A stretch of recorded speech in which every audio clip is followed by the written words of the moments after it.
휴지 맞으셨어요? 수요일 저녁에 이렇게 아름다운 찬양을 우리 함께 나눌 수 있고 하나님께 영광 돌릴 수 있어서 참 감사합니다. 제가 이제 집에서 유튜브로 우리 찬양대 찬양하신 거, 또 봉헌송 드린 거 집에서 이제 또 듣고 그럴 때가 있는데요. 이게 영 아니에요. 왜 그러냐 하면은 이 현장에서 들어야지 이게 음으로 전파 음으로 바뀌어가지고 변환돼서 그걸로 듣는 거는 영 소리가 이게 다르더라고요. 그래서 이게 현장에서 들어야 되는구나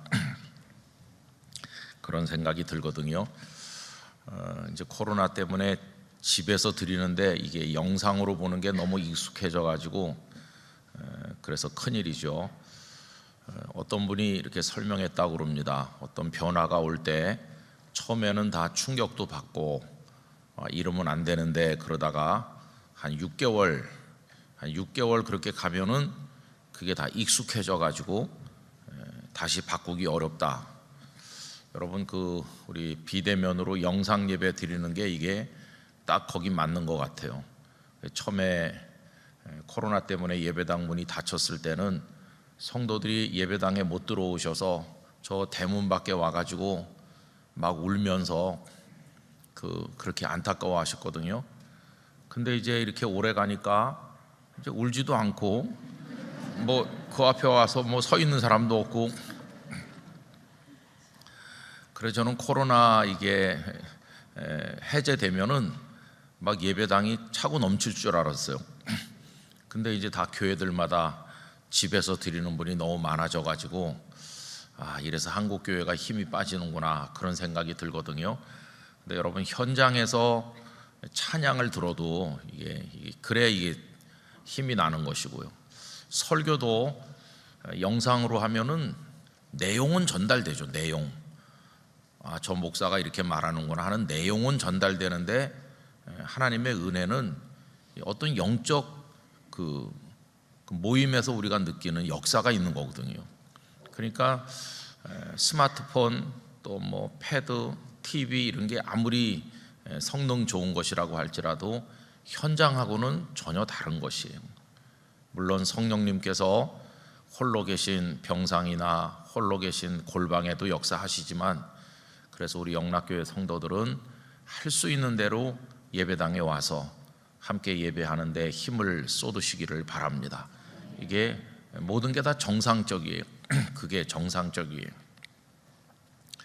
우리 찬양 가사 그대로 삼위일체 하나님께 영광과 찬송을 올려드립니다. 오늘 사도행전 2장 37절로 몇 절 말씀을 읽었는데, 아마 수요 2부 기도에 오시는 분은 저 김 목사는 이 본문을 도대체 몇 번이나 읽는 거냐, 이래가지고 예수님 재림할 때까지 사도행전 안 끝나겠다 그렇게 생각하실 것 같아요. 근데 오늘 여기 굉장히 중요한 얘기가 있거든요. 여러분 그 중에서 어디를 보시느냐 하면은 38절을 우리 천천히 다 같이 읽어봅시다. 베드로가 이르되 너희가 회개하여 각각 예수 그리스도의 이름으로 세례를 받고 죄 사함을 받으라. 그리하면 성령의 선물을 받으리니. 아멘. 이 말씀을 하게 된 이유는 그 앞에 이제 베드로 사도께서 그 오순절에 모여든 유대인들에게 말씀을 전했잖아요. 그 유대인들이 사도들이 방언하고 그런 걸 보고는 저 사람들이 세술에 취했다 이렇게 조롱하듯 말한 데 대해서 그게 아니다. 우리는 요엘 선지자가 예언하신 대로 하나님의 영에 감동받아서 그 요엘 선지자의 예언의 말씀을 그대로 인용했죠. 그죠? 그래서 우리는 하나님의 성령으로 이렇게 하는 거다 하면서 이제 예수님 얘기를 했어요. 하나님의 아들을 보내주셨는데 너희들이 법 없는 자들의 손을 빌어서 예수님을 못 박아 죽였다. 그런데 그분은 매어 계실 수 없는 분이시기 때문에 하나님께서 풀어 살리셨다. 그 십자가와 부활을 이야기를 쭉 했어요. 그랬더니 듣던 사람들이 마음의 찔림을 받았어요. 그 말씀이 그들의 마음속으로 침투했어요. 그래서 이 얼마 전에 하나님의 말씀은 마음으로 받아야 된다, 그냥 건성으로 귀로 들어서는 안 된다는 걸 우리가 생각했었잖아요. 그래서 그 37절에 이제 그 사람들이 묻지 않았습니까? 그들이 이 말을 듣고 마음에 찔려 베드로와 다른 사도들에게 물어 이르되 형제들아 우리가 어찌할꼬 하거늘. 그래서 그들이 그럼 어떻게 하면 되겠습니까? 이렇게 묻는 거예요. 이제 그 질문에 대한 대답이 우리 방금 전에 다 같이 읽은 38절이죠. 어떻게 하면 되겠습니까? 라고 할 때 그 사람들이 예수님을 십자가에 못 박는 죄를 지은 거니까, 그래서 베드로가 답을 주는 건데 답이 뭡니까? 38절을 눈으로 다시 보세요. 베드로가 이르되 어떻게 하면 되느냐고 물었으니까 내가 답을 주겠는데 너희가 회개해야 된다. 회개. 예수님을 십자가에 못 박아 죽인 그 죄도 당연히 회개해야 되고, 너희들이 지금까지 살면서 하나님 앞에서 패역했던 그 모든 개인적 차원의 죄도 회개해야 된다. 그리고 예수 그리스도의 이름으로, 여러분 이 사람들은 예수님을 그냥 십자가에 죄수처럼 못 박아 죽였어요. 그런데 이제는 예수님의 이름이 아니면, 그 예수님의 공로가 아니면 구원받을 수 없으니까 이제는 예수님의 이름으로, 그분을 구원의 이름으로, 구원의 구주로 이제는 받아들여야 되는 거죠. 여러분 이제 우리 나중에 살펴볼 3장에도 안진뱅이 장애인이 성전 미문에서 구걸할 때 누구의 이름으로 했습니까? 나사렛 예수 그리스도의 이름으로 명하노니 일어나 걸어라. 여러분 예수님의 이름은 그때부터 우리에게 가장 소중한 축복의 이름이 되었습니다. 우리가 오늘날 기도할 때도 예수님의 이름으로 기도드리옵나이다.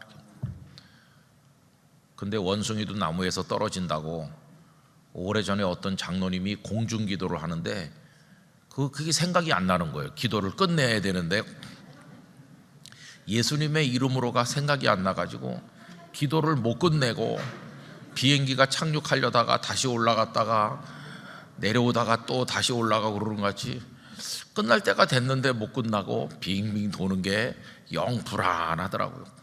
그래 결국 생각 안 났어요. 생각 안 나가지고 그날 그분이 어떻게 끝냈냐 하면 예수님의 말씀으로 기도하옵나이다 이렇게 넣은 거예요. 아마 집에 가서 그 부인 권사님한테 좀 닦였을 거예요.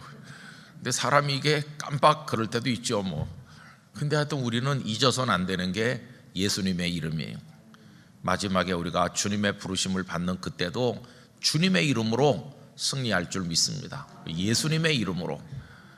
그래서 여기도 지금 예수님의 이름으로라고 하는 거예요. 당신들이 이제 평생 주의 나라에 가는 그날까지 믿어야 될 이름 예수님, 불러야 될 이름 예수님, 의지해야 될 분 예수님. 그러니까 이제 골수에 사무치도록 이제는 예수님이 당신들의 주님이시고 예수님 없이는 못 살고, 그러니까 예수님의 이름으로 하는 거예요. 그러면서 세례를 받고 죄사함을 받으라. 그래서 여러분 거기 그 사람들이 세례를 받았잖아요. 41절 가서 보시면 그 말을 받은 사람들은 세례를 받음에, 여러분 이분들이 그날 3,000명이나 세례를 받았는데 왜 다 세례를 받았을까요? 그 이유는 그 38절에 보면 세례를 받고 죄사함을 받으라고 그랬으니까, 그러니까 자기들이 예수님을 십자가에 못 박은 죄가 있고 지금까지 저지른 못된 죄들이 많은데 그 죄를 가지고는 구원받을 수 없으니까 이 죄가 청산돼야 되는데, 죄를 청산하려면 세례를 받아야 되니까 세례를 받고 죄사함을 받으라 그러니까 그래 다 지금 세례를 받은 거예요. 여러분 37절에서 우리가 어찌할꼬 라고 하는 건 아이고 큰일 났구나, 우리가 이렇게 많은 죄가 있는데 예수님을 십자가에 죽인 죄도 있고 지금까지 살면서 저지른 온갖 죄가 있는데 이래서 어떻게 구원을 받지, 큰일 났네 이러고 있으니까 지금 죄를 해결하는 방법을 알려준 거예요. 죄를 해결하는 방법은 회개하고 세례를 받고 죄 사함을 받으라. 예수 그리스도의 이름으로 이렇게 한 거예요. 그 다 이제 세례를 받은 거죠. 세례를 받으면 이제 죄가 사해진다고 그들이 생각했고 그대로 믿고 이렇게 한 거예요. 자, 그럼 여러분 여기서 중요하게 생각해야 될 게 뭐냐 하면 내가 죄 때문에 멸망하는구나. 그런데 예수님의 이름으로 세례를 받으면 그 죄가 없어지는구나. 그럼 이제 됐어. 세례 받았으니까. 이렇게 생각할 거 아니겠어요? 그럼 이제 거기까지만 말해도 될 것 같아요. 베드로가 거기까지만 세례를 받고 죄 사함을 받으라. 그러면 당신들은 걱정할 거 없다. 이제 구원 받는 거고 하나님의 자녀가 되는 거다. 이렇게 해주면 될 것 같은데 베드로 사도는 그 뒤에다 뭘 하나 붙였죠. 뭘 붙였습니까? 38절 끝에 보면 그리하면 성령의 선물을 받으리니. 여러분 성령의 선물을 왜 그 뒤에다 붙였을까요? 그건 없어도 될 것 같아요. 그죠? 회개하고 세례를 받고 죄 사함을 받으면 그걸로 충분히 구원 받을 것 같은데 왜 그 뒤에 성령님을 언급했을까? 이게 이제 중요한 거죠. 여러분 우선 좀 따져볼 것부터 따져보도록 하겠습니다. 그리하면 성령의 선물을 받으리라. 이 대목에서 우리 성경에서 그리하면이라고 번역된 그 헬라어 원문 성경의 단어는 카이라고 하는 겁니다. 카이는 접속사입니다. 아주 많이 쓰이는 그러므로, 그러나, 그러니 이런 우리 말에도 그런 단어가 있는 것처럼 카이도 이제 그런 것들 중에 하나거든요. 근데 이 카이를 지금 우리 여기 개역 개정 성경에서는 그리하면이라고 번역을 했죠. 근데 이거를 해석하는 방법이 그리하면만 있는 게 아니고요. 주로 카이가 더 많이 쓰이는 거는 그리고입니다. 그리고. 그래서 이제 영어로 and 이렇게 하는 거죠. 그리고를 읽으면 어떻게 됩니까? 세례를 받고 죄 사함을 받으라. 그리고 성령의 선물을 받으라. 이렇게 이어지겠죠.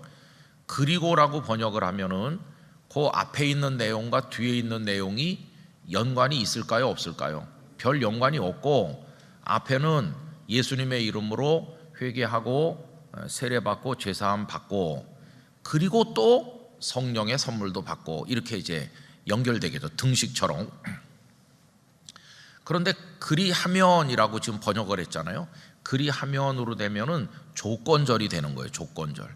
성령의 선물을 받고 싶으니 그걸 받으려면 그 앞에 있는 걸 해야 된다. 회개하고 죄사함을 받으면 그러면 성령의 선물 받는다. 그때는 이게 똑같은 등가가 되는 게 아니라 이 조건이 되는 거죠. 앞에 걸 하면 뒤에 거가 된다. 이런 식으로 되는 거죠. 그래서 이제 이 그리하면이라고 하는 단어를 카이라는 단어를 우리 지금 이 성경에서는 그리하면이라고 했는데 또 어떤 번역은 그리고라고도 돼 있는 것도 있어요. 자, 그럼 이제 우리가 어떻게 이거를 이해하는 게 좋을까? 어떤 게 맞는 걸까? 이렇게 생각하기 쉬운데 여러분 여기는 굳이 맞고 틀리다는 개념으로 생각할 필요가 없어요. 왜 그러냐 하면 만약에 이걸 그리하면이라고 생각하면 어떻게 될까요? 우선 회개하고 죄사함을 받아야 죄가 없어지는 거죠. 죄가 없어지면 거룩해지죠. 거룩해져야만 성령님이 임하신다. 이렇게 돼요. 그죠? 그러면 이걸 뒤집어 말하면 아무리 성령님의 사람이 되고 싶어도 거룩하지 않고 죄가 그냥 있으면 절대로 성령님이 임하시지 않는다. 성령님은 거룩하신 하나님의 영이기 때문에 거룩한 사람에게만 임하여 역사하신다. 그러니 성령의 사람이 되고 싶으냐? 그러면 네 안에 있는 죄를 회개하고 씻음 받고 거룩하게 되라. 이렇게 설명할 수 있어요. 여러분 그 말씀이 맞습니까? 틀립니까? 그 말씀이 맞는 거죠. 하나님의 영은 더러운 자들 속에 함께하지 않으세요. 하나님의 영은 거룩한 자들과 함께 하십니다. 그 에스겔서를 읽어보면은 하나님의 영이 에스겔을 들어서 예루살렘 성전으로 데리고 가셔서 좀 봐라 이렇게 하면서 쭉 설명하시는 내용이 나오는데 에스겔이 환상 가운데 예루살렘의 상황을 보니까 예루살렘 성전이 얼마나 더럽혀졌는지, 그때 에스겔 선지자는 그 몸은 바벨론에 있어요. 그발 강가에 있는데 영으로 체험하는 거예요. 가서 보니까 예루살렘 성전 안에 태양신도 있고 온갖 우상의 그런 것들이 다 만들어져 있고 하나님을 경배해야 될 성전 안에 더러운 것들이 가득 차 있어요. 쭉 하나님께서 한 바퀴 보여주시면서 이러니 내가 이들과 함께 있을 수가 있겠느냐, 그러면서 하나님의 신이 성전을 떠나시고 그 다음에 예루살렘 그 도시 자체를 떠나시는 걸 보여주거든요. 하나님이 떠나시고 나니까 이제 빈 껍데기가 된 거예요. 아무리 거기 성전이 있고 사람들이 떠들어대고 있어도 그건 빈 껍데기가 돼서 그 환상을 보여주신 이후에 몇 년 지나지 않아서 느부갓네살의 3차 침공이 있었고 예루살렘 성과 예루살렘 성전이 완전히 무너져 폐허가 되는 거죠. 여러분, 하나님의 신이 떠나고 더 이상 보호하지 않으시고 버린 것이에요. 왜? 더러우니까. 그래서 여러분, 오늘 우리가 하나님의 영이 함께 하시는 성도로 살려면 그 성도할 때 성자가 거룩한 그거 아닙니까? 거룩한 하나님의 사람이 되기 위해서는 우리 안에 죄가 그대로 있어서는 안 되는 거죠. 여러분, 회개하고 예수님의 이름으로 세례를 받고 죄사함을 얻으라는 말씀처럼 우리가 예수님의 십자가 보혈 앞에 우리의 죄를 다 내놓아야 될 것입니다. 거룩한 성도가 되시기를 바랍니다. 저는 영락교회가 부흥하는 것도 위해서 기도하고 성도들이 복을 받는 것도 위해서 기도합니다. 그러나 가장 중요하게 생각하는 것은 영락교회가 거룩한 교회가 돼야 된다는 것이에요. 목회자들도 성도들도 하나님 보시기에 거룩한 교회. 이제 요새 금요기도회를 특별 금요기도회로 하는데 이번 금요일 날은 강사가 누군지 아세요? 강사가 저예요. 왜 그러냐 하면 명절 전날 밤에 누굴 오시라고 그러겠어요, 죄송해서. 그래서 그냥 제가 하는 거죠. 뭐 올 사람도 없으시고 그때는 다 명절 지켜야 되는데, 그래서 이제 우리끼리 하는 거니까. 근데 그 시간에도 제가 이 얘기를 좀 하려고 그래요. 여러분, 하나님은 어떤 사람의 기도를 들으시는가? 정직한 자의 기도를 들으신다는 거예요. 그날 말씀 제목이 정직한 자의 기도거든요. 잠언 15장 8절. 거룩한 성도 속에 하나님의 영이 임하시는 거예요. 자, 그래서 이 말씀을 이제 그리하면이라고 우리가 이해할 때, 너 거룩한 죄사함을 받고 거룩한 영혼이 되면 하나님이 너에게 임하신다, 이렇게 이해하면 참 은혜가 돼요. 그죠? 그래서 우리가 거룩하게 살아야 될 이유를 발견하는 거죠. 내가 아무리 에녹과 같이 동행하는 사람이 되고 싶고 하나님의 영의 능력을 경험하고 싶어도 내가 온통 부패된 심령을 가지고 있으면 하나님의 영이 우리 속에 임하여 계시질 않는 것이에요. 자, 그러나 이 카이를 꼭 그렇게만 이해할 필요가 있나? 그렇진 않아요. 왜 그러냐 하면 하나님의 성령은 그 사람이 아직도 죄 가운데 고민할 때도 이미 역사하시기 때문이에요. 여러분, 이 사람들이 지금 베드로의 설교를 듣다가 막 이렇게 탄식하면서 어찌할꼬 이러잖아요. 바로 그게 변화가 시작된 거거든요. 양심이 화인 맞은 것처럼 금강석보다 더 단단하게 굳어진 마음은 아무리 뭐 설교 아니야 별걸 다 들어도 꿈쩍도 안 하고 감각이 없어요. 이미 다 죽은 영이 되면은 아무 감각이 없는 거예요. 그런데 이 사람들이 충격을 받고 우리가 어찌할 거라고 하는 것은 그 베드로의 설교 말씀이 그들의 굳은 마음속을 뚫고 들어가서 지금 그 안에서 역사한다는 뜻 아닙니까? 그리고 그 말씀에 그들이 충격을 받은 거거든요. 그래서 뭔가 변화가 마음속에서 일어나고 있으니까 베드로에게 우리가 어찌할 거 이러는 거거든요. 벌써 그들의 마음속에 이렇게 약간의 변화가 생기고 있는 그 자체도 그들의 의지가 움직인 것이 아니라 성령께서 역사하시고 계신 것이에요. 그래서 여러분, 종종 말씀드렸지만 고린도전서 12장 3절에 성령으로 하지 않으면 누구도 예수님을 주시라고 고백할 수 없다고 그랬어요. 그러니까 예수님은 나의 주님이십니다. 이렇게 고백하고 그분을 믿는 것은 우리 속에 성령께서 역사하시기 때문이죠. 여러분, 여기 등장하는 이 사람들하고 오늘 우리하고 비교했을 때 우리는 원래부터가 DNA가 예수님을 잘 믿게 생겨서 이 땅에 태어났습니까? 아닙니다. 우리도 패역하고, 우리도 마음이 굳어버렸고 교만하고, 우리도 예수님을 영접할 그런 존재가 못 되는데, 그런데 지금 우리 속에 주님을 믿는 믿음이 있고, 어두운 밤에도 예배당을 향해 나오셨고, 또 집에서 영상으로 함께 하시고 이렇게 하시잖아요. 이게 뭐냐 하면 성령께서 우리 속에 역사하신 결과예요. 그래서 사실 이 성령님의 임재와 역사를 무슨 딱 이렇게 줄로 거가지고 여기까지는 사람의 생각이고 여기서부터는 성령님의 역사다, 이렇게 정하기가 어려워요. 그러니까 불신자들이 하나님을 믿게 되는 그 과정 속에 하나님이 택한 백성 속에 성령께서 역사하시는 거예요.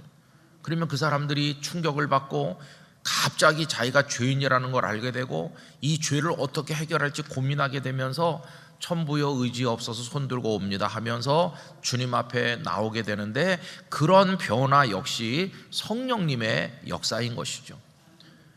그러면 그런 초기에 그 속에서 일어나는 성령님의 역사와 그리하면 성령의 선물을 받을 거라고 할 때 거룩한 사람 속에 역사하시는 그 성령님의 임재와 역사는 뭐가 다른 것이냐?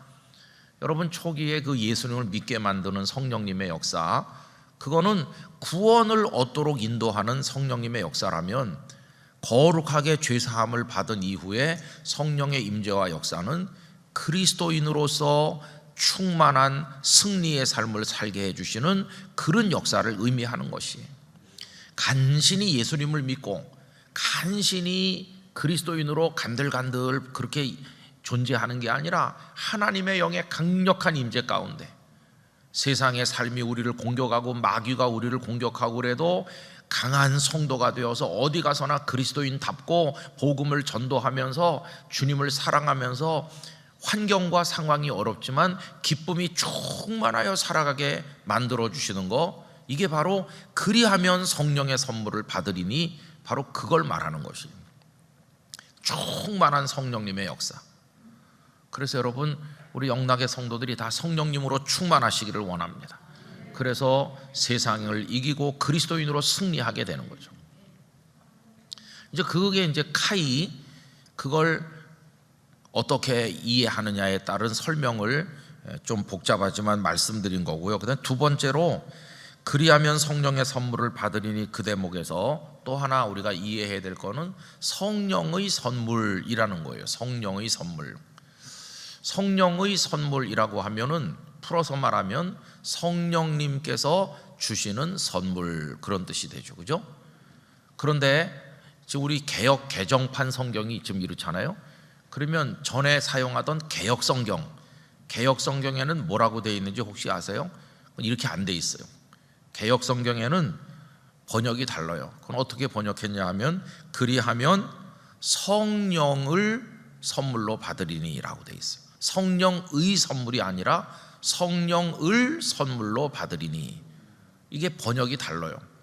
그러니까 개역 성경에서는 너희가 회개하고 죄사함을 받으면 하나님의 영이시요 예수님의 영이신 성령님께서 너희에게 임하신다, 그런 뜻이 돼요. 그런데 이 우리가 지금 보고 있는 개역 개정판 성경대로 번역을 하면 그리하면 성령님은 저기 계시는데 그분이 우리에게 선물을 주신다, 그런 뜻이 돼요. 그죠? 성령의 선물이니까 좀 다르죠?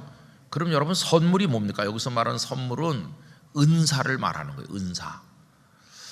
고린도전서 12장에 가면 성령의 은사가 많이 언급되어 있어요. 제가 한번 읽어보겠습니다. 고린도전서 12장 4절부터 은사는 여러 가지나, 은사가 많다고 그래요. 여러 가지인데 성령은 같고, 한 분 성령님께서 우리들에게 은사를 나눠주신다. 그 은혜라고 안 하고 은사라고 하죠. 은혜와 은사의 차이가 뭔지를 알아야 되는데, 은혜는 죄인이 예수님의 십자가와 부활의 복음을 통해서 구원받는 거, 이게 은혜입니다. 은혜를 아주 좁은 의미로 해석하면 은혜가 뭐냐? 하나님께서 우리를 구원해 주시는 거, 예수 그리스도의 복음을 통해서 십자가와 부활을 통해서 구원하시는 게 그게 은혜입니다. 은사는 뭐냐? 그 사자는 선물이라는 뜻이거든요. 은사는 은혜를 입어서 구원받은 성도에게 하나님께서 덤으로 얹어주시는 플러스 알파의 선물을 말하는 거예요. 은혜만 받아도 감지덕지하죠. 은혜만 받아도 멸망하지 않고 영생을 얻어 천국 백성이 되니까 너무너무 감사한 건데, 하나님께서는 성령님을 통해서 거기다가 은사까지, 선물까지 얹어주시는 거예요. 그 은사를 왜 주시냐 하면 세상을 이기는 그리스도인 되라고, 복음을 위해 헌신하라고, 거기에 필요한 여러 가지 선물들을 얹어주시는 거예요. 근데 그게 여러 가지라고 그랬어요. 여러 가지인데 그 주시는 분은 한 분 성령님이시다. 그래서 여기 홍길동은 이런 은사, 김길동은 저런 은사, 서로 다양한 은사를 성령님의 뜻 가운데서 주시는 것이에요. 그럼 어떤 은사가 있나? 이 성령의 은사를 주시는 목적, 7절, 각 사람에게 성령을 나타내심은 유익하게 하려 하심이라. 그래서 여러분, 어떤 사람이 은혜 받았음네 하면서 막 이렇게 떠들어대고 뭐 좀 하는 것 같을 때 가만히 봐야 됩니다. 왜냐하면 그 사람 개인에게도 유익해야 되고 다른 사람에게도 유익해야 되고 교회 공동체에도 유익하게 하면 그건 성령님의 은사인 것이고, 그 사람이 목소리를 크게 내고 뭐 열심히 한다고 그러는데 자기 자신에게도 해가 되고 다른 사람에게도 마음의 부담이 되고 교회 공동체를 해한다면 그건 마귀의 역사지 성령의 은사가 아니에요. 그걸 분별할 줄 알아야 되는 거죠.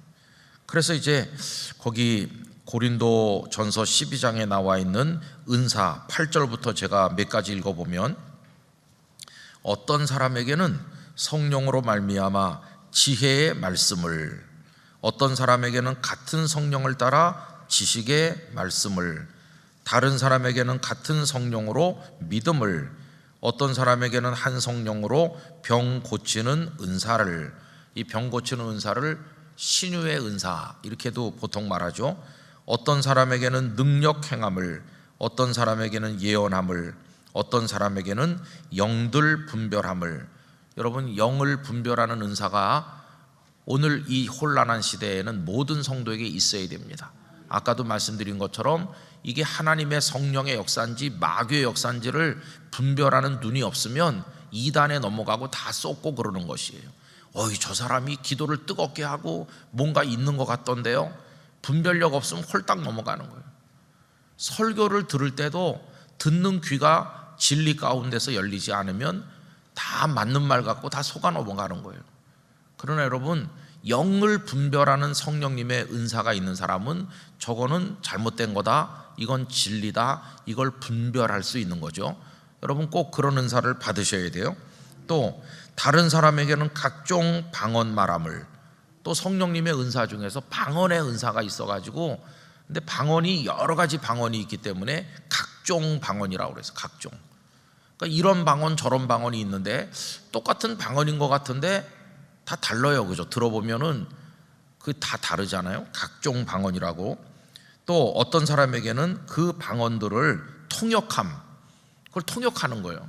여러분, 방언은 본인은 성령님 안에서 기쁨으로 기도하지만 옆에 있는 사람은 괴롭습니다. 그죠? 방언으로 기도하는 사람이 막 크게 하면 옆에 사람은 기도가 잘 안 돼요. 그죠? 우리 예배당 개방해가지고 기도하고 새벽에도 여기서 이제 전에보다는 좀 크게들 기도하시는데 방언을 좀 절제해야 돼요.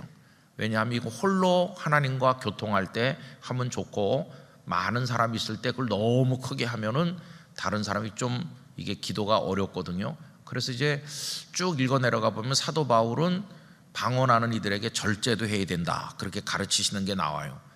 그러면서 10,000마디 방언하는 것보다 5마디 예언하는 게 더 좋다고 말해요. 예언은 뭐냐 하면 미래에 있을 일을 말한다는 뜻이 아니라, 그때는 예언이 하나님의 말씀으로 권면하는 걸 말하는 거예요. 그러니까 권면은 남한테 하는 거잖아요. 연약한 사람에게 힘내세요. 하나님이 이렇게 말씀하셨어요. 내가 기도해 드릴게요. 우리 말씀을 봅시다. 이런 게 권면인데 남에게 힘을 주잖아요. 남을 유익하게 하잖아요. 그러니까 5마디만 해도 예언은 남을 유익하게 하기 때문에 좋은 건데, 방언은 1만 마디를 해도 방언하는 분만 좋기 때문에 다른 사람에게는 도움이 별로 안 되는 거죠. 그래서 사도 바울은 방언도 사모해야 되지만 예언을 더 사모해야 된다, 이렇게 말했어요. 그럼 그 속에 하나의 원리가 있잖아요. 하나님의 성령이 은사를 주셔서 내가 좋은가 아니면은 나도 좋고 남도 좋은가, 이렇게 있잖아요.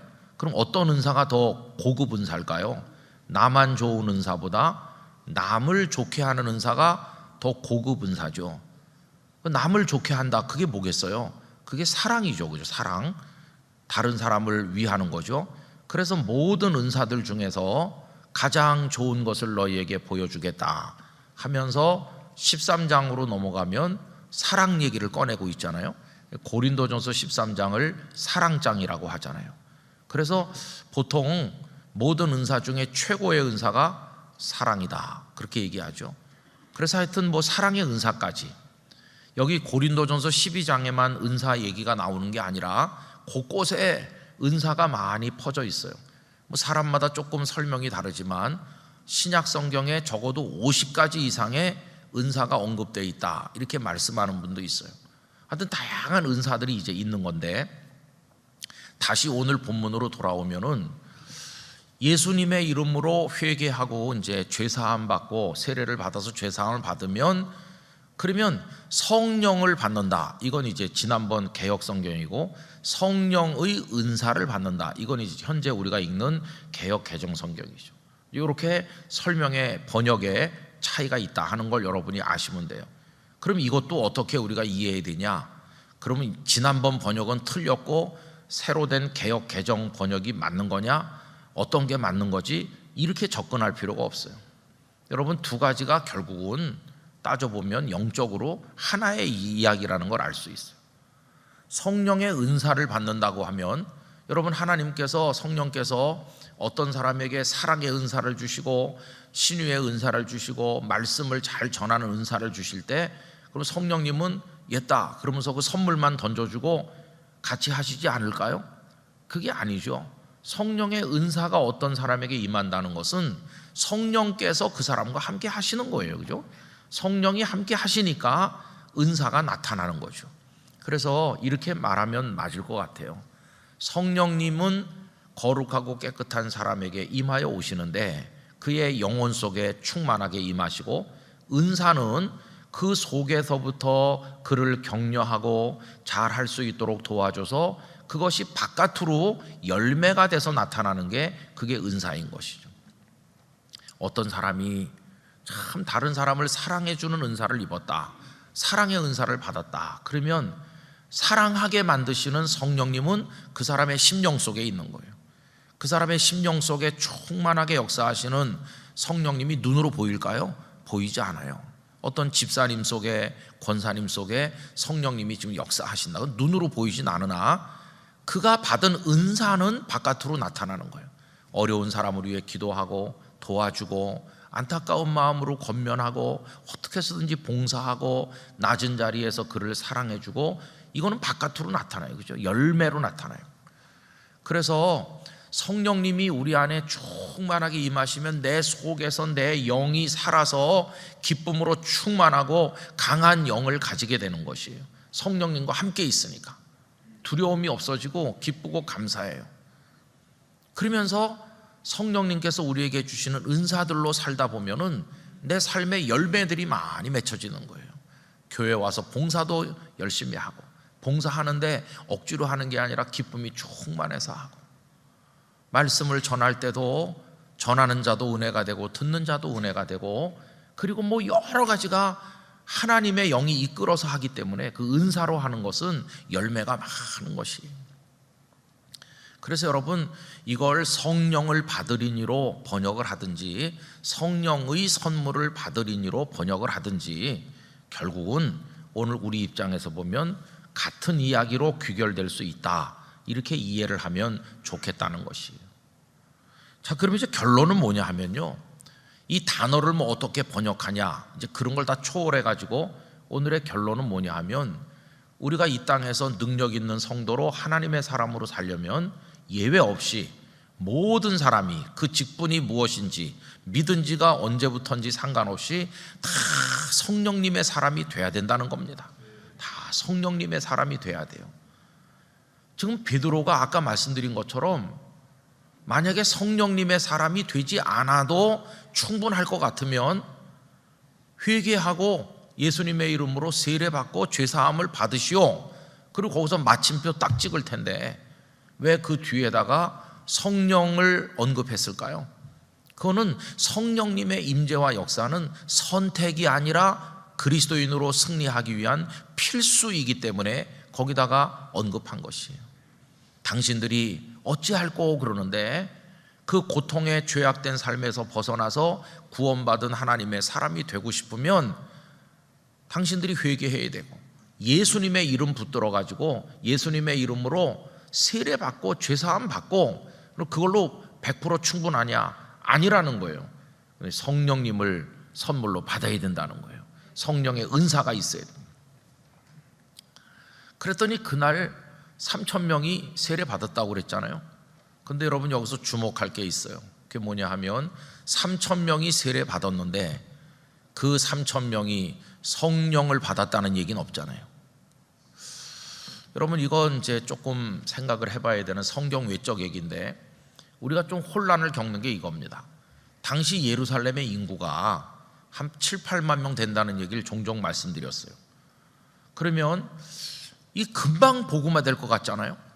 여기 지금 3,000명이, 하루에 3,000명이 세례받았다. 물론 오순절이 돼서 사방에 멀리 있던 유대인들이 다 순례자로 모인 그 중에 3,000명이니까 오순절 끝나고 다 또 돌아갔을 테니까 예루살렘에 몇 명 안 남았을 거다, 이렇게도 이해할 수 있지만은 그 나중에 또 읽어보면은 믿는 자가 5,000이나 되더라, 그런 말도 있잖아요.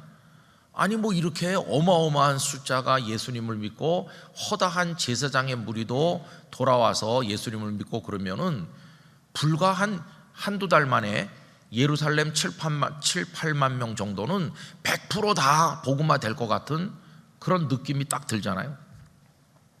그런데 사도행전 뒤로 가보세요. 시간이 많이 지나고 그랬는데 오히려 핍박이 일어나가지고, 그래서 스데반 집사님이 죽고 성도들이 다 뿔뿔이 흩어졌대요. 여러분 수천 명씩 이렇게 믿고 돌아오면 금방 다 예루살렘이 복음화돼가지고 핍박도 없고 오히려 예수님을 못 믿게 하는 사람들이 다 쫓겨나고 그럴 것 같은데 그게 아니었어요. 여전히 절대 다수가 예수님을 반대하는 사람들이고 예수님의 사람은 수가 많지 않았어요. 이 추세대로 가면 금방 복음화될 것 같은데 왜 그럴까?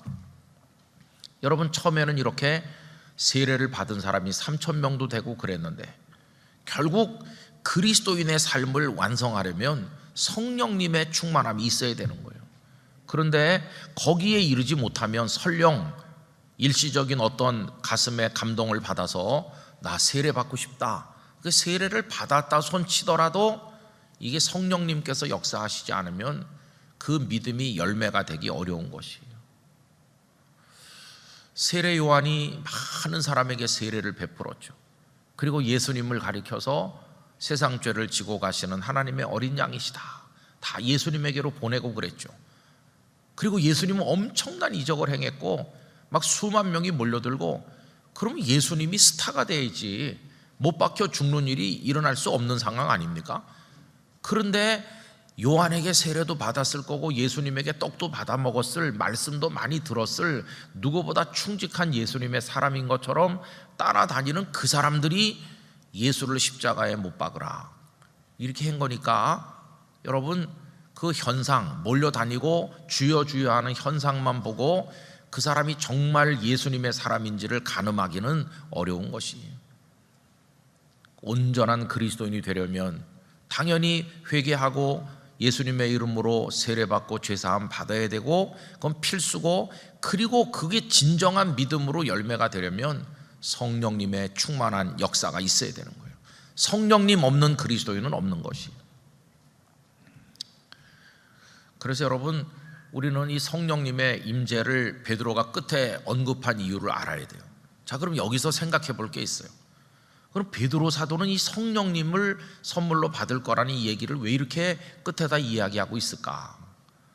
사실 복음서 말씀을 여러분 처음부터 쭉 이렇게 읽어보면 제자들도 성령님을 몰랐습니다. 갈릴리 바닷가에서 제자되고 세관에서 부름받아서 예수님의 제자 됐을 때 성령님을 전혀 몰라요.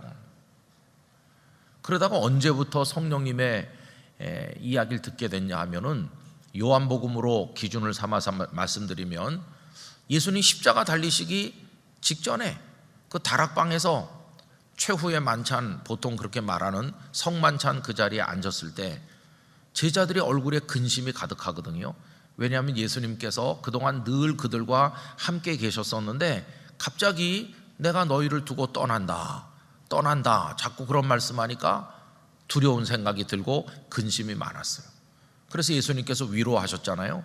너희는 마음에 근심하지 말라. 하나님을 믿으니 또 나를 믿으라. 내가 너희를 고아와 같이 버려두지 않는다. 이렇게 하시면서 성령님을 얘기하시는 거예요. 보혜사 성령님을 너희에게 보내줄 테네. 요한복음 14장에 나오죠.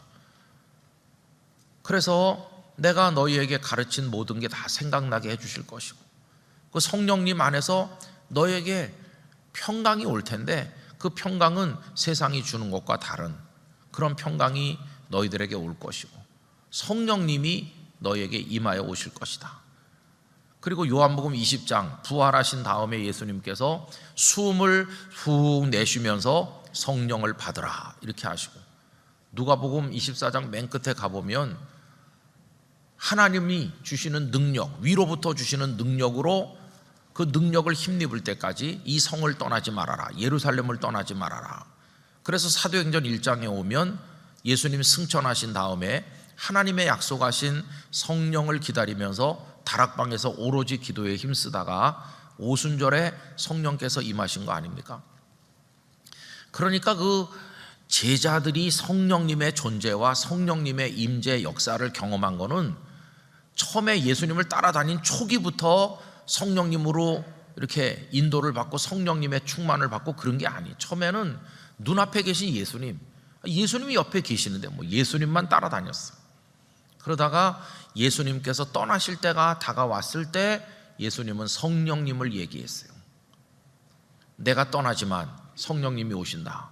근데 그 성령님은 곧 내가 너희와 같이 있는 것과 똑같다. 왜냐하면 하나님의 영이시고 예수 그리스도의 영이시니까. 단지 예수님은 손으로 만질 수도 있고 이렇게 안아볼 수도 있고 예수님은 눈앞에 계신 분인데 성령님은 영이시기 때문에 그게 안 돼서 그렇지 예수님께서 옆에 계신 것과 똑같은 거 아닙니까? 그러니까 사실 이 제자들도요 성령님에 대해서 초기부터 아는 게 아니에요. 성령님을 알게 된 게 얼마 안 됐어요.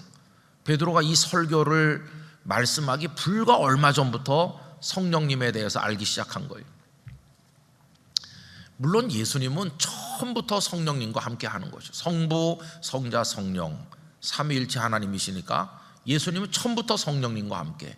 우선 마리아에게 동정녀 탄생할 때도 성령으로 잉태됐잖아요. 처음부터.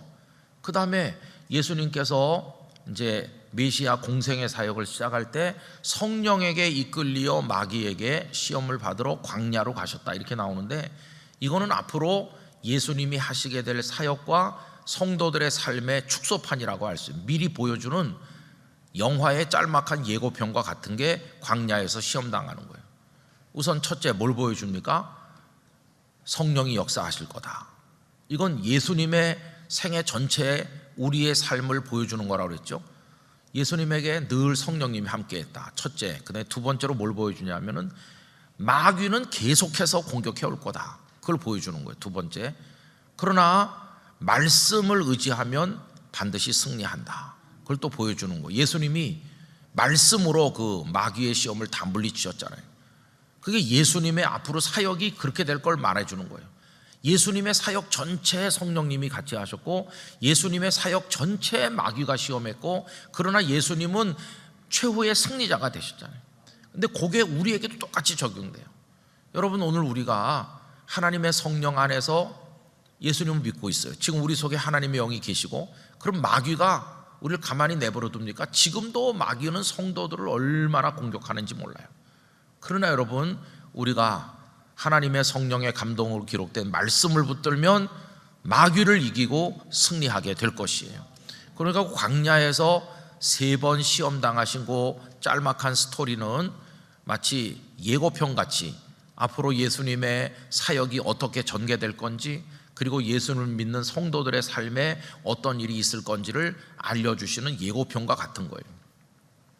자, 그리고 이제 예수님의 메시아 사역이 본격적으로 시작됐는데, 그것도 성령님 안에서, 예를 들면 마태복음 12장 28절, 귀신 들린 자를 온전케 하신 다음에 뭐라고 하셨습니까? 내가 하나님의 성령을 힘입어 귀신을 쫓아내는 것이면 하나님의 나라가 이미 너희에게 임하였느니라.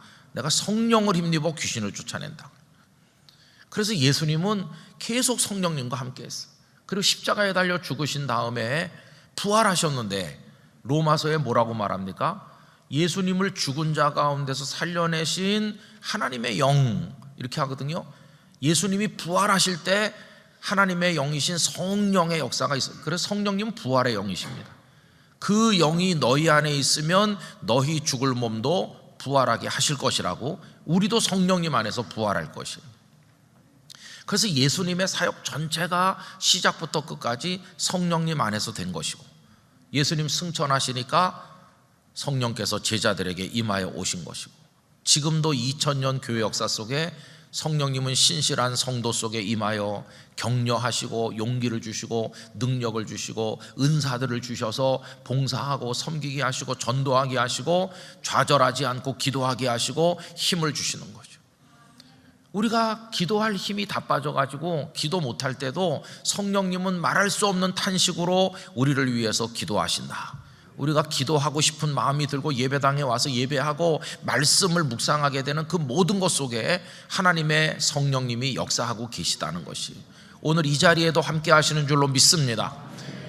그런데 이 베드로 같은 사도들이 이 성령님의 역사를 몰랐었는데, 십자가 달리시기 전날 밤에 보혜사 성령을 계속 말씀하시고, 부활하신 다음에 성령님을 말씀하시고, 성령을 받으라고 하시고, 이 성을 떠나지 말고 기다리라고 하시고, 그리고 다락방에 모여서 막 기도하다가 오순절날 강력하게 불같이 바람같이 나타나는 현상 속에서 각자가 성령의 불을 받고 보니까 막 이상한 게 터져 나왔잖아요. 한 번도 경험해보지 못한 막 방언이 쏟아져 나오고, 용기가 생겨서 문 걸어담그고 숨어서 벌벌 떨던 그런 사람들이 이제는 광장에 나와서 수많은 사람들에게 우리가 그 증인이라고 담대하게 말하는데 하나도 겁이 안 나고 두렵지 않고, 우리가 어떻게 변했을까? 우리가 지금 딴 사람이 됐나? 본인들도 자신들의 모습에 대해서 이해하기 어려웠을 거예요. 뭔가가 이 가슴 속을 뜨겁게 만들고 불덩어리가 되게 했는지, 도대체 무슨 힘으로 우리가 나가서 이 많은 사람들 앞에서 담대하게 지금 말을 하고 있는지, 말하면서도 이게 어떻게 된 거지? 그랬을 것 같아요. 그래서 그들이 깨달은, 그렇구나. 예수님이 부활하시고 승천하신 것만 가지고는 우리가 이렇게 담대한 증인이 될 수 없기 때문에 성령님의 역사는 필수구나, 필수. 선택이 아니고. 그래서 예수님께서 승천하기 전에 성령님 없이는 증인이 되지 말라고 하셨잖아요. 그게 1장 8절이죠. 오직 성령이 너에게 임하시면 권능을 받게 될 거고, 권능을 받은 그 다음에서야 땅끝까지 이르러 증인이 될 거다 이르셨지, 내가 부활했으니까 이제 다 됐어, 당장 나가서 증인이 되라, 이렇게 하지 않으셨어요. 부활하셨지만 증인이 되려면, 승리하는 성도가 되려면 성령님이 역사하셔야 되는 거예요. 그래서 성령님이 임하기 전에는 나가서 전도하지 말라고 하신 거예요. 성령이 임하시면 권능을 받은 그 다음에 나가서 하게 될 거라고 하신 거죠. 그래서 성도의 삶에 있어서 성령님의 역사라고 하는 거는 있어도 좋고 없어도 좋은 게 아니라 반드시 우리에게 있어야 되는 것이. 여러분, 우리 장로교 성도들은 워낙 점잖아서 사실 옛날엔 박수도 안 쳤어요.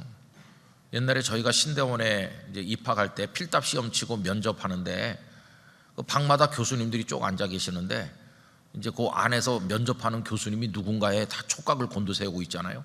저희 들어갈 때는 신대원 들어가기가 참 어려웠거든요. 막 10대 1 그러기도 하고 11번 만에 입학한 분도 있고 그래요. 11번 만에 입학했다는 건 11년 만에 들어왔다고 그런 뜻이죠. 신대원 들어가기가 그때 어려웠는데 그때는 정원도 적었어요. 몇 년 후에는 300명씩 이렇게 뽑았는데 저희 때는 이제 그 몇 분의 1밖에 안 됐어요. 그러니까 떨어지면 안 되니까 다 지금 어느 교수님이 안에 계시냐 이렇게 이제 교수님마다 질문하는 게 좀 독특하거든요. 그런데 이제 복도에 기다리면서 하는 말들을 들어보니까 조방에는 아무개 교수님이 계시는데 딱 하나 물어본다. 뭘 물어보는데요? 그 찬송가 부를 때 박수 쳐도 되냐고 물어본다. 박수를 쳐도 될 것 같기도 하고 안 될 것 같기도 하고. 근데 그 교수님은 지론이 박수 쳐도 돼요 그러면은 불합격이래요. 그 교수님한테 가면 절대 안 된다고 그래야지 합격하지. 박수 쳐도 된다 그러면 떨어진다고. 참 재밌던 시절이죠, 그죠? 근데 그렇게 이제 다 이제 교수님마다 다 다르고 이제 그랬어요. 장로교 되게 엄숙해요. 아마 전국에서 가장 엄숙한 주일 예배는 영락교회일 거예요. 엄숙하게. 그래가지고 요새는 여러분들이 아멘도 하고 그러지만 아멘 하면은 죄 짓는 것 같이 조용히 이렇게 하고 그런 교회들도 지금도 있어. 우리 장로교 통합측 교회에 가보면 조용해요. 자는 건 아닌 것 같은데 조용하다. 근데 뭐 순복음교회 같은 데 가면은 그냥 다 막 절반은 일어서서 막 들이다시피 막 찬송하고 막 난리 났잖아요. 그런 데는 아멘도 아멘 이렇게 안 해요. 한 2옥타브는 높게 그 다음에 크게 막 하고 그러잖아요. 다 이게 좀 달라요, 분위기가. 근데 여러분 그렇게 이제 서로 다 이제 다르지만 그러나 엄숙하게 그렇게 예배하는 그 속에 또 하나님의 성령이 역사하시는 거예요, 그죠? 근데 하나님의 성령의 역사라고 하는 거는 이게 필수인 거죠, 필수. 그래서 내 신앙 스타일이 어떻든지 상관없이 하나님의 성령으로 기름 부음 받는 거는 여러분 이건 필수적인 것이에요. 그래서 어느 교단에서 어떤 분위기 속에서 자라났든 여러분 성령 충만을 위해서 매일같이 기도하셔야 됩니다. 매일같이.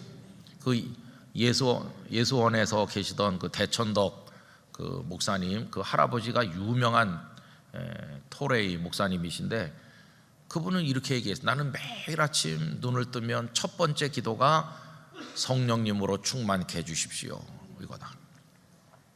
그리고 그분이 글에 이런 것도 썼어요. 주님, 성령님으로 충만하기 전에는 말하지 않게 해주세요.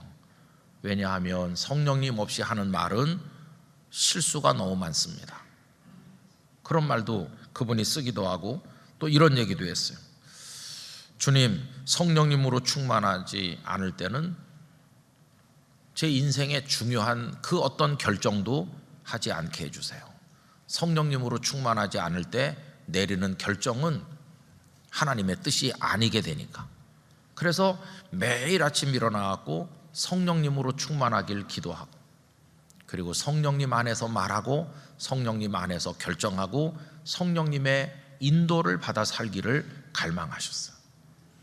여러분 오늘 우리가 무슨 굉장히 무슨 광신자 같이 막 그러자는 게 아니라 이 땅에 그리스도인으로 죄악의 유혹을 이기고 마귀의 공격을 이기면서 복음의 사람으로 살아나려면 반드시 성령의 사람이 돼야 되는 것이. 그래서 여러분 성령님을 사모하시기 바랍니다. 저는 목회자들도 다 겉으로 보면 주일이면 설교하고 예배 인도하고 또 교회 행정 처리도 하고 신방도 하고 목사님들은 다 똑같아. 그러지만은 전혀 다르다고 생각합니다. 겉으로 보면 다 똑같아 보이지만 성령님께 이끌려서 성령의 인도하심 속에 하는 분은 다릅니다. 달라요. 감동이 있고 본인 자신이 벌써 이게 기쁨이 충만하고 그 교회는 거룩한 영적 흐름이 있는 것이에요. 그래서 교육자들과 성도들, 성도와 성도 사이에 영적 흐름이 다 있어서 다 같이 기쁨으로 기도하고 하나의 목표를 향해 나가고 하나님 영광 받으시는 교회가 되는 것이고, 그냥 형식과 제도에 의해서 움직이는 교회는 다 하긴 하는 것 같지만 거기 뭔가 이렇게 생명의 열매가 이게 나타나질 않아요. 예수님을 믿는 건 첫 번째 기쁨인데 기쁨이 없어요. 딱딱하고 메말라 가지고. 여러분, 저는 영락교회가 무슨 시끄럽고 그런 교회가 되자는 게 아니라 거룩한 감동이 있는 성령님의 인도를 받는 교회가 되기를 간절히 원합니다. 그래서 다 성령의 사람이 되셔야 돼요. 그거 위해서 매일같이 간절하게 기도하시기 바랍니다. 성경은 크게 두 가지, 성령님이 역사하시는 그 순간이 언젠가를 알려주는데, 사도행전에 보면 첫째는 기도할 때였어요. 다락방에서 간절히 기도할 때 임하셨어요. 그죠? 기도 없이는 성령님의 사람이 못 되는 거예요. 그러니까 우리가 올해 첫 달을 기도드림의 달로 정하고 새벽 제단을 저 밑에서 하나 여기서 하나, 그게 그거, 물론 그게 그거일 수 있지만은 우리의 마음이 다르잖아요. 하나님 앞에서 간절히 기도하고자 하는 그 마음으로 성도들이 기도할 때 성령께서 도우실 줄 믿습니다. 그 다음에 또 한 가지는 말씀 속에서 역사하십니다. 이 말씀 자체가 성령의 감동으로 기록된 것이기 때문에 인간의 말이 아니거든요. 더군다나 베드로 사도께서 고넬료의 집에 가셔서 말씀을 전할 때 이 말할 때에 성령이 듣는 자들에게 내려오셨다, 이렇게. 그러니까 말씀을 전할 때 성령이 임하시는 거예요. 예배 시간에 설교자가 준비된 성령 안에서 말씀을 간절히 전하면 듣는 청중들에게 성령이 임하여 오시는 것이에요. 그래서 은혜가 되기도, 그 내용이 은혜가 되기도 하고, 또 말씀을 듣다가 병이 낫기도 하고, 말씀을 듣다가 인생의 어떤 전환점을 맞이하기도 하고, 문제 풀어갈 해결의 열쇠를 받기도 하고, 말씀 속에서 성령님은 자유롭게 각자 속에서 역사하시는 거예요. 저는 우리 영락교회 예배가 아주 조용하고 경건하고 그런 예배인데, 우리나라의 대표적인 예배지만, 그러나 하나님의 영은 그 순서에 제한받으시고 그 예배 어떤 그 순서에 갇혀 계신 성령님이 아니거든요. 찬송할 때든 기도할 때든 말씀을 나눌 때든 봉헌송을 드릴 때든 어떤 순간이든지 하나님의 성령의 역사가 있는 그런 예배가 드려지기를 원하는 것입니다.